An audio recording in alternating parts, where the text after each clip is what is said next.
ജീവനക്കാരുടെ വാട്സാപ്പ് നമ്പറിലേക്ക് ഭരണനേട്ട സന്ദേശം അയച്ചതിൽ ഹൈക്കോടതിയിൽ സർക്കാരിന് വൻ തിരിച്ചടി. കൂടുതൽ സന്ദേശങ്ങൾ അയക്കുന്നതിന് മുഖ്യമന്ത്രിയുടെ ഓഫീസിന് കോടതി വിലക്കേർപ്പെടുത്തി.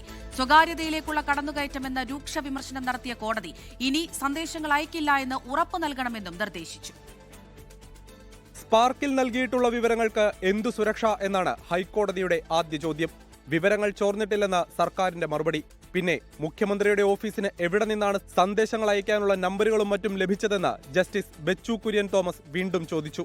പ്രധാനമന്ത്രിയുടെ ഓഫീസിൽ നിന്ന് സമാന സന്ദേശം വരാറുണ്ടെന്നും സർക്കാർ പദ്ധതികളുടെ ഗുണഭോക്താക്കൾക്ക് മാത്രമാണ് സന്ദേശങ്ങൾ അയച്ചതെന്നും സർക്കാർ ന്യായീകരിക്കാൻ ശ്രമിച്ചു. സർക്കാർ ആനുകൂല്യം പറ്റാത്തവർക്കും സന്ദേശം അയച്ചിട്ടുണ്ടെന്ന് കോടതി ചൂണ്ടിക്കാട്ടി. എന്ത് സന്ദേശം അയച്ചു എന്നതിനേക്കാൾ വിവരങ്ങൾ ചോർന്നു എന്നതാണ് കൂടുതൽ ഗൗരവതരം. ഗുരുതരമായ ആരോപണങ്ങളാണ് ഉയർന്നിട്ടുള്ളത്. ഡേറ്റ ചോർന്നിട്ടില്ലെങ്കിൽ അക്കാര്യം കോടതിയെ ബോധ്യപ്പെടുത്തണം.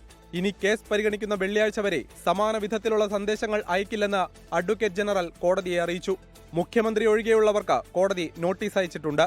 വിഷ്ണു സുരേഷ്, 24 കൊച്ചി.